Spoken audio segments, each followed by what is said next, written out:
Well, let us turn in our Bibles to the Gospel of Luke and chapter 20. Luke's Gospel and chapter 20.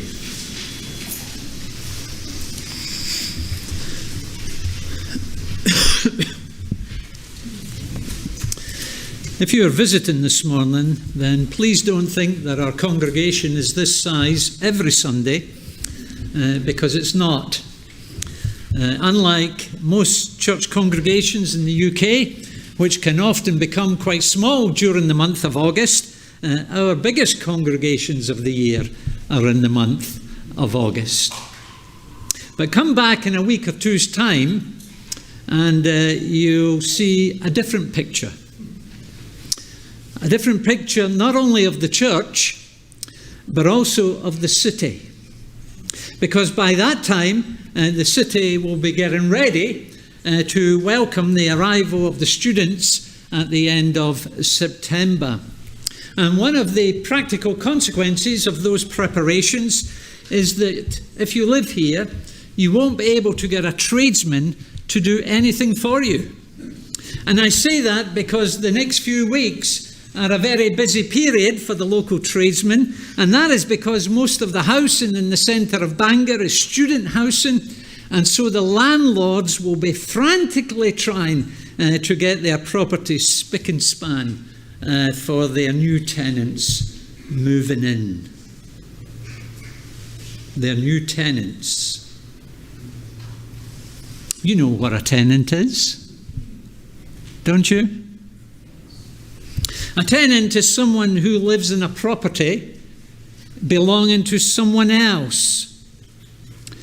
And because the property belongs to someone else, that tenant has responsibilities or obligations towards the owner or landlord. And that is why tenancy agreements, and especially student tenancy agreements, can be quite long and complicated. Nothing is taken for granted. They include a long list of things you must not do and other things that you must do as a tenant, in addition to paying the rent, of course. For example, you must not keep your pet horse inside the property. You must ensure that the place is kept clean and tidy at all times. And if you think the rule about the horse wasn't very realistic, then believe me, the second one is even less realistic if it's a student house. But if tenancy agreements for a little terrace student house can be complicated, can you imagine what a tenancy agreement for a farm must be like? Did you know that a third of all farmers in the UK are tenant farmers? People who farm land that belongs to someone else. And included in their tenancy agreement will be all sorts of things, including where they have to keep the horse. There'll be all sorts of rules about the use of fertilizers and pesticides, the type of crops they can grow, and certain percentages of the crop or the profit from the crop going to the landowner, and so on. Which leads me to my first point this morning, and that is our desire to be owners rather than tenants. Our desire to be owners rather than tenants. Now, the previous chapter of Luke's Gospel records Jesus' arrival in the city of Jerusalem. Don't forget, from way back in chapter 9, verse 51, where we are told that Jesus resolutely set out for Jerusalem. Luke has been recording that journey of Jesus up to Jerusalem, his final journey up to Jerusalem before his death. Luke has been recording that from the end of chapter 9. And chapter 19 records his final arrival within the capital city. And by the end of that chapter, verse 45, we discover that one of the things Jesus did there was go to the temple and clear it out. He cleared it out of those who were selling all sorts of things. And having done that, he then proceeded to replace their commercial activities in the temple with, verse 47, his teaching activities in the temple.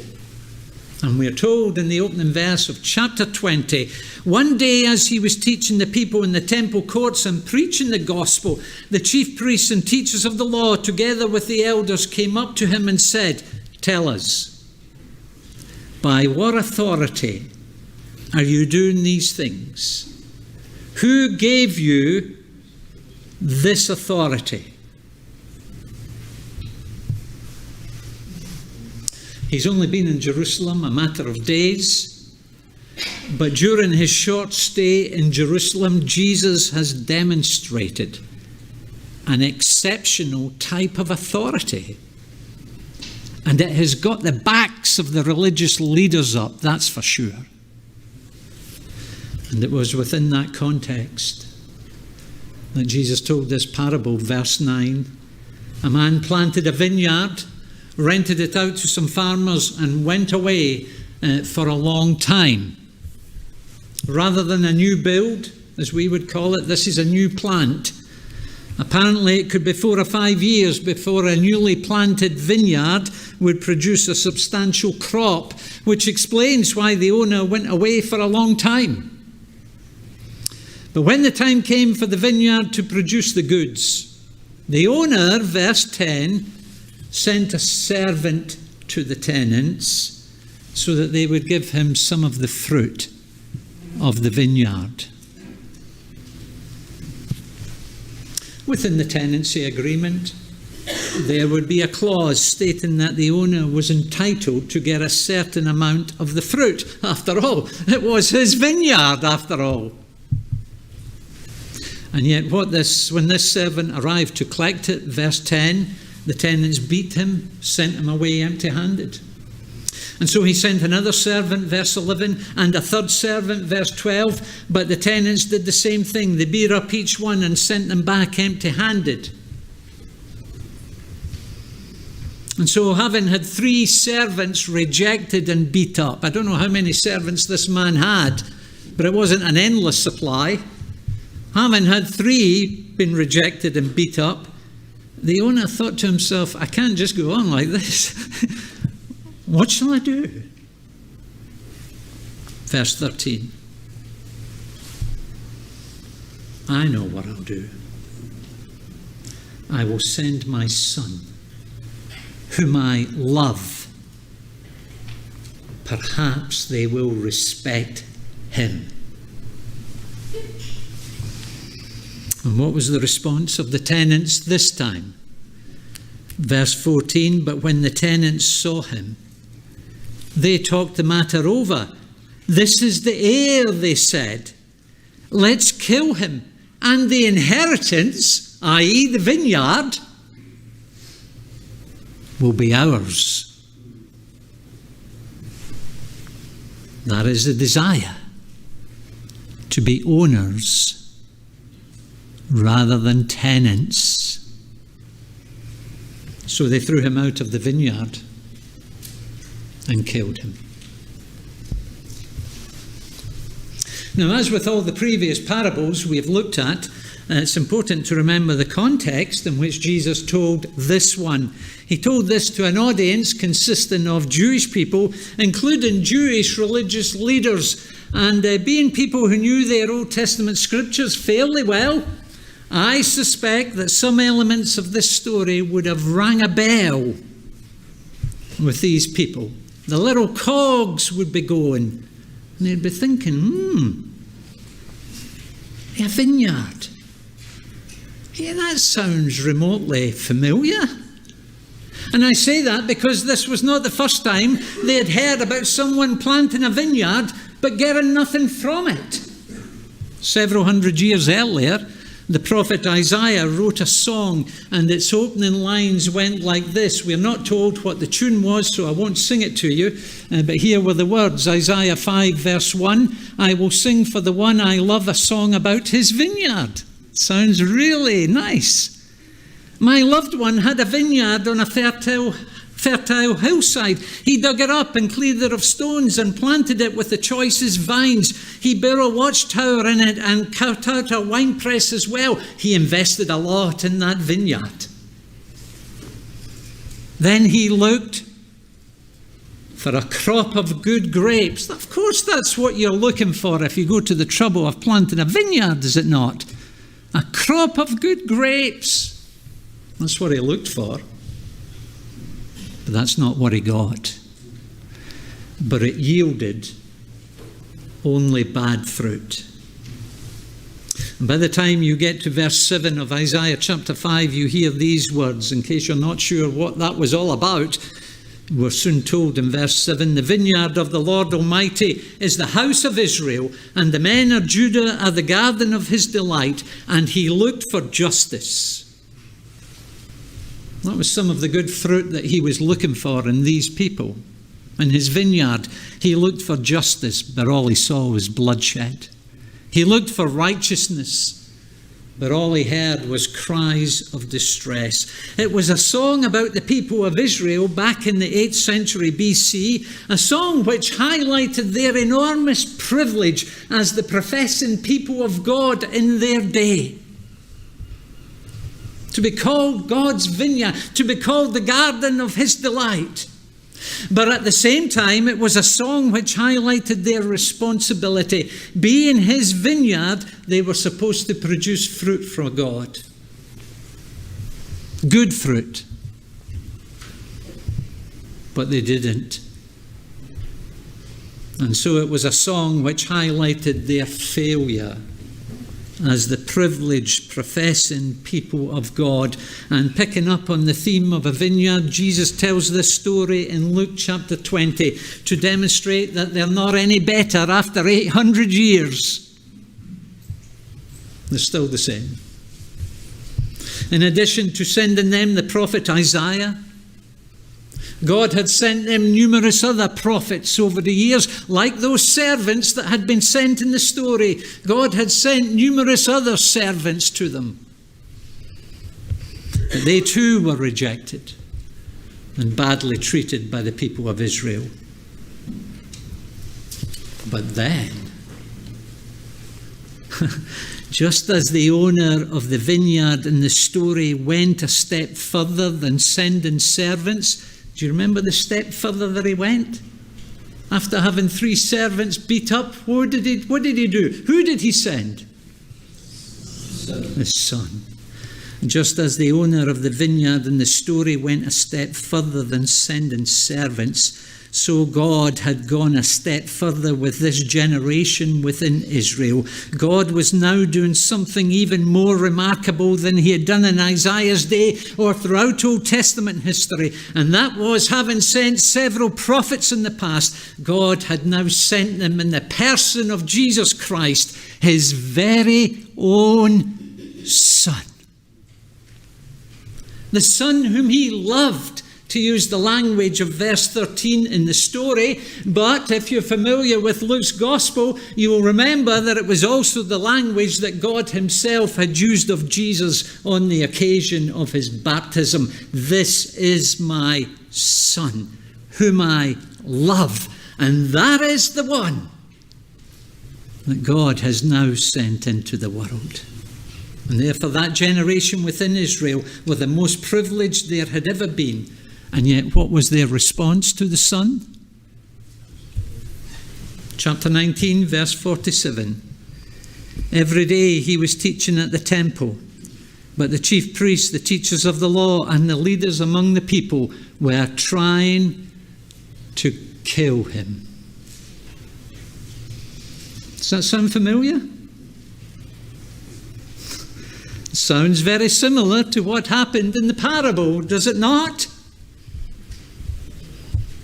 It was.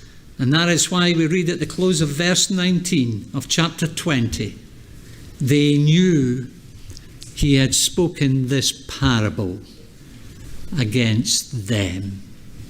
The similarities were too close to be a coincidence. He's telling them against them. They were the most privileged of any generation in the history of the nation of Israel, in that God had sent them not just a servant, but his son.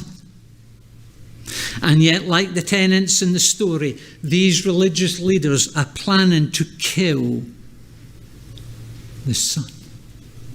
And if you're familiar with the next few chapters of Luke's Gospel, you'll know that is exactly what they did. Greatly privileged to have Jesus amongst them, and yet rejecting Jesus because, like the people in the story,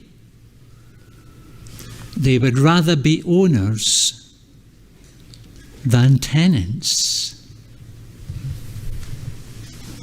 Don't forget, as a tenant, you are living in someone else's property, and consequently you have obligations towards them. You cannot do as you like as a tenant. As a tenant, you may have to use blue tack to put things up on the wall rather than use drawing pins. As a tenant, you have to accept the colour scheme that's there rather than create your own. As a tenant, you are accountable, and therefore you cannot do as you pleased. That was true of the privileged professing people of God in Isaiah's day. It was true of these people in Jesus' day, and there is a sense in which it is true of all of us today. I say that because there is a sense in which we are all tenants this morning. And on hearing that, you may be thinking to yourself, not only has he got their back up back then, he's got my back up this morning, because I'm not a tenant, I'll have you know. Well, I may have been 10 years ago when I was a student, but now I've bought my own place. I may have been 30 years ago, but I've paid off my mortgage, and so I'm no tenant. I own the place I live in, and therefore I can do as I please. If I want blue ceilings and green walls, I'll have blue ceilings and green walls. And even if I did want to keep my horse in the house, I could do that as well.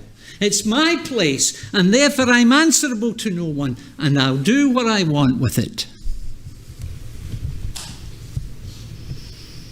And yes, if you own the house that you live in, then you are free to decorate it as you please.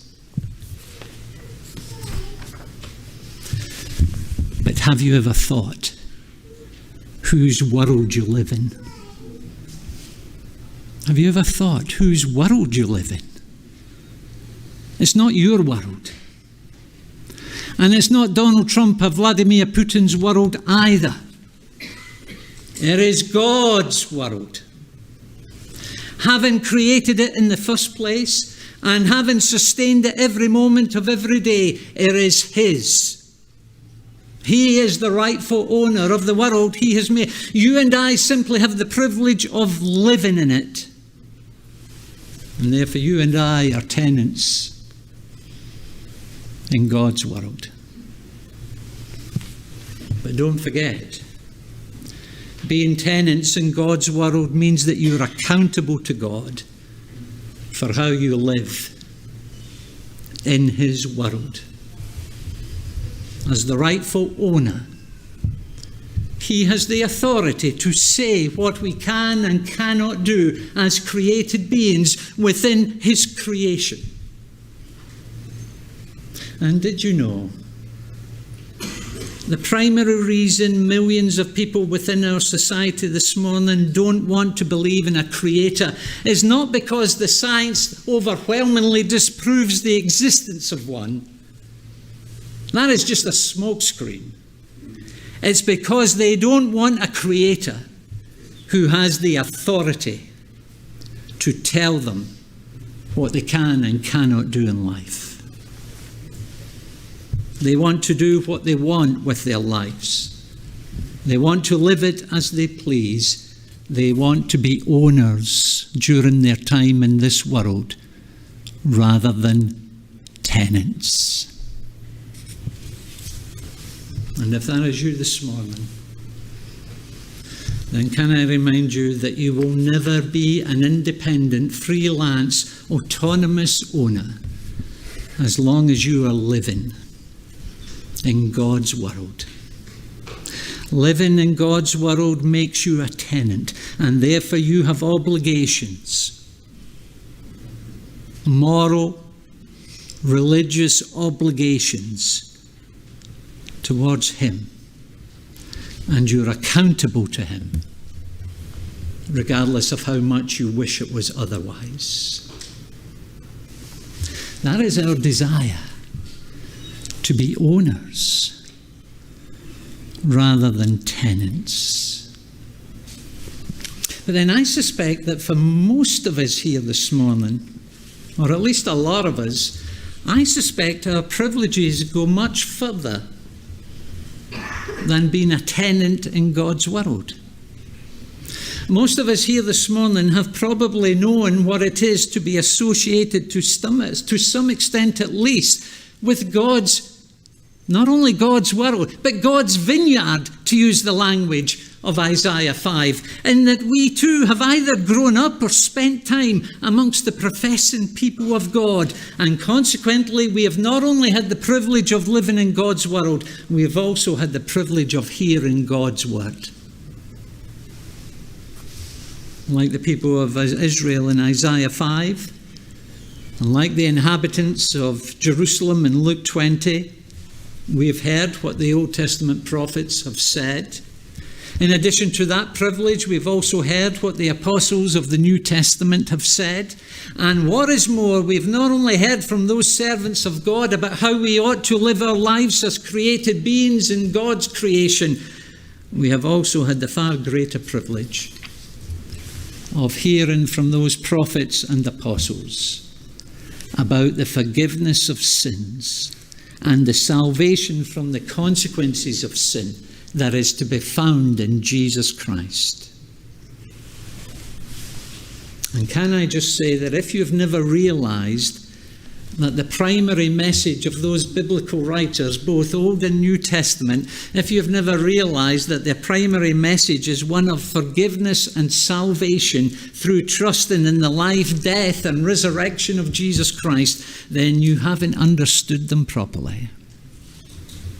And therefore, before dismissing their message, you need to go back and read them again and listen to them again, asking God to help you understand what their message was really all about. You don't want to miss their message. And I say that because the salvation that they are proclaiming throughout Old and New Testaments is a salvation which you and I desperately need this morning as a result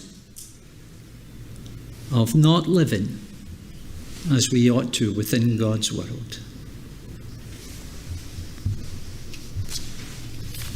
But if we have heard and understood what they were saying, then the big question is, how have we responded to those privileges, enormous privileges that we've known?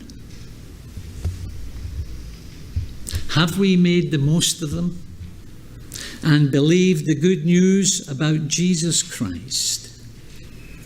Or have we, like the tenants in the story, rejected the Son? And why would we do that? You may be thinking to yourself, well, don't forget, the issue that gave rise to this parable being told in the first place was the issue of authority, wasn't it? Jesus was demonstrating not only an exceptional authority, but he was demonstrating a divine authority. And that is what angered those religious leaders back then. They thought that they were in charge of what went on within the nation of Israel, or at least within the city of Jerusalem, and certainly within the temple of Jerusalem. They thought they were in charge of what went on within the temple courts. In other words, they thought they were the owners rather than the tenants. But here comes Jesus, and he challenges their mistaken and assumed authority by telling them what they can and cannot do within the temple, and they don't like it to the extent that they are planning to kill him. You see, just as people's rejection of the truth of a creator usually stems from a desire to evade his authority, so their rejection of Jesus was over the issue of authority. They didn't want him telling them what they could and could not do. And it may be that that is the issue that is preventing you from turning to Jesus Christ and trusting him for the forgiveness and for the salvation that you desperately need this morning. You have heard, and rightly so, that accepting Jesus as your Saviour means having him as your Lord and King. You have heard, and rightly so, that trusting in Jesus means turning from your sin and submitting to his rightful authority within your life. That is what the Bible teaches. But it may be that in spite of your enormous privileges, of having heard all those things, true things, biblical things about Jesus, the Son of God, it may be that you're persisting in your rejection of him, because rather than being a tenant who has obligations to someone else, you want to remain the owner and the ruler and the master of your own little life. And if that is you this morning,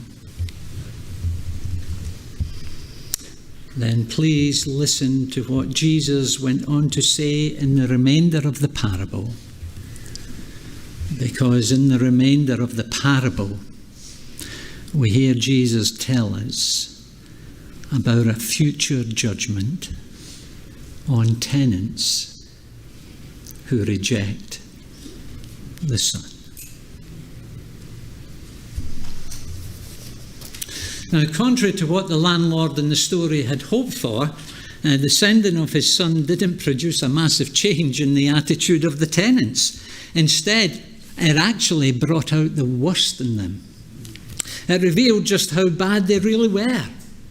It revealed how determined they were to obtain ownership of the vineyard. That's why we read in verse 14, when the tenants saw him, they talked the matter over. This is the heir, they said. Let's kill him and the inheritance will be ours. So they threw him out of the vineyard and killed him. The question now is, how is the landlord going to respond to this latest and greatest of insults? How is he going to respond?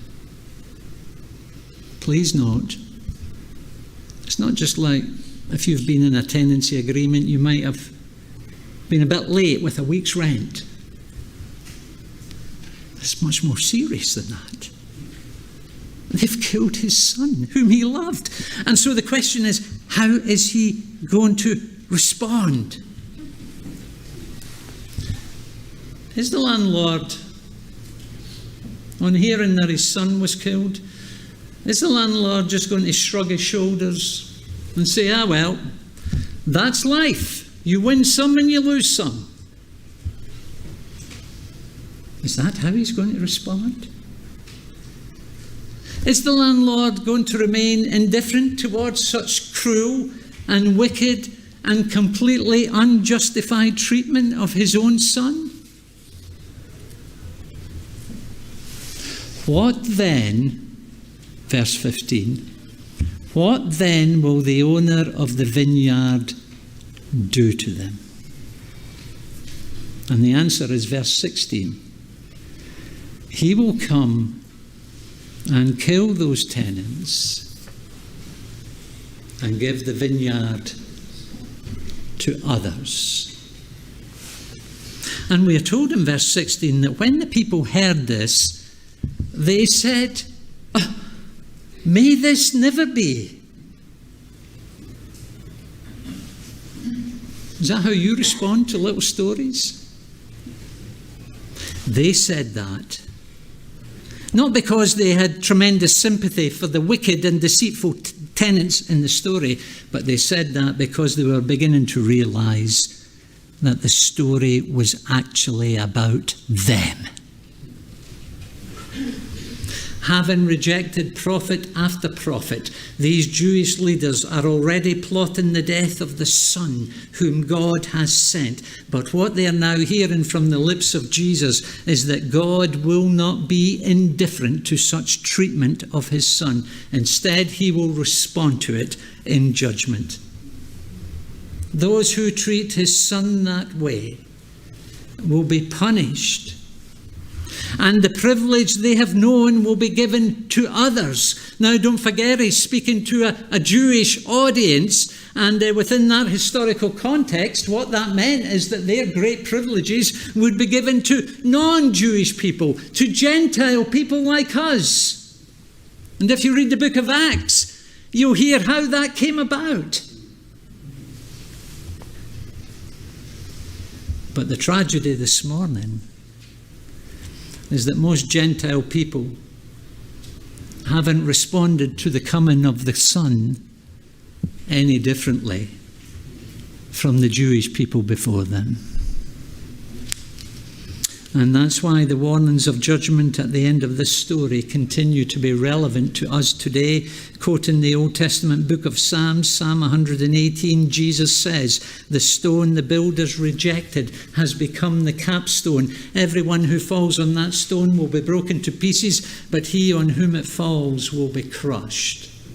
Now, don't forget, the psalm was written before the days of mass-produced concrete breeze blocks, which most builders use today, and you get them 10 a penny, well, not 10 a penny, but you get them reasonably cheap. But buildings back then were built from natural stone. And builders back then selected each particular stone to fit a particular space and to play a particular role in the construction of the building. Quite different from how we build today.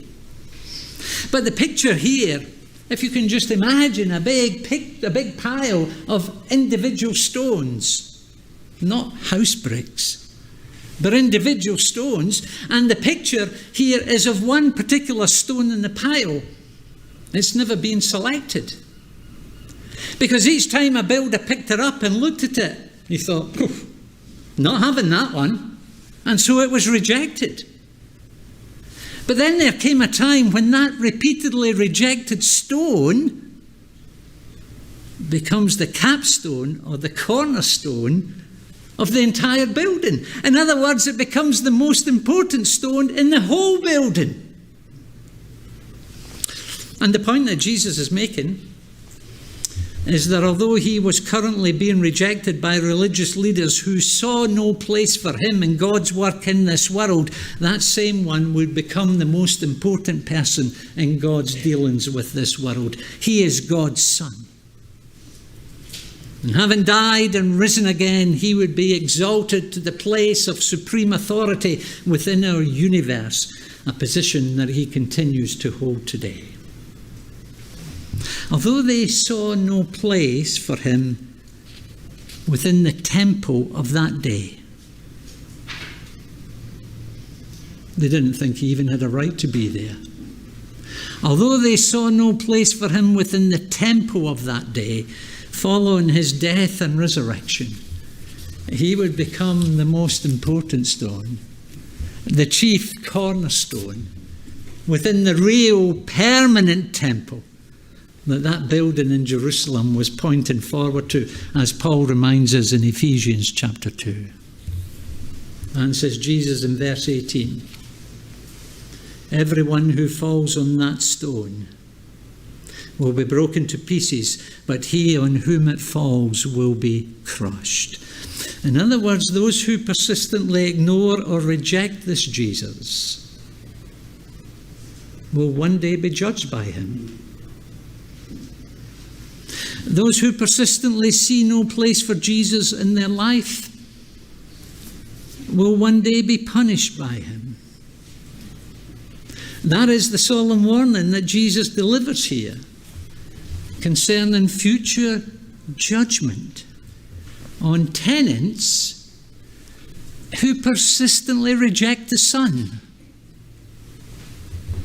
Now, sadly, the Jewish leaders of that day never responded to that warning as they should have done. You would have thought that would have been a real wake-up call for them, would you have not? But they never responded as they ought to have done. Verse 19 tells us that in spite of the warning, they looked for a way to arrest him immediately because they knew he had spoken this parable against him. In other words, they persist, in spite of the warning, they persist in their rejection of the Son. And in doing so, they would suffer the dreadful consequences that Jesus has spelt out here. That was their response back then to the Son whom God had sent into this world. And the question we need to ask this morning is, what is our response to him? What has our response to him been? In spite of men and women's persistent rejection of the revelation that God has given of himself in creation, God has sent his Son, the Lord Jesus Christ. He sent his Son, as we were reminded earlier in the service, to seek and to save those that are lost. He has sent his Son so that those who believe in him will not perish as they deserve to do, but will instead have eternal life. But the question we need to ask ourselves this morning is this: have we believed in the Son whom God has sent? Have we put our trust and our confidence in him to save us from the judgment which our previous rejection of God's revelation justly deserves? Have we? Or have we persisted in our rebellion towards our landlord to the extent that we've even refused and rejected his Son? If that is the case, then please remember the solemn warning that Jesus gives here about future judgment on those who reject the Son. Because don't forget, the Son you are rejecting has become the most important person in God's dealings with this world.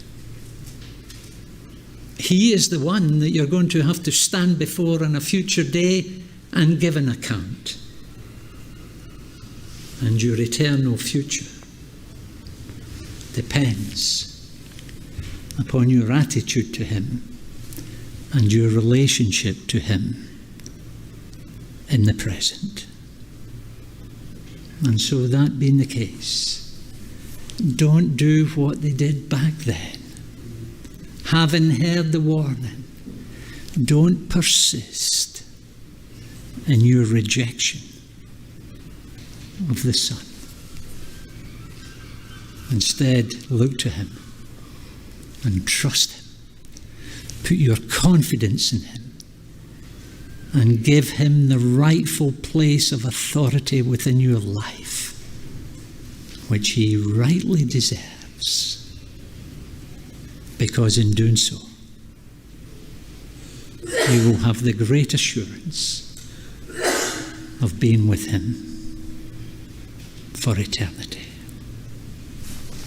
Two things we see in the parable of the tenants: our desire to be owners rather than tenants, but a future judgment on tenants who reject the Son.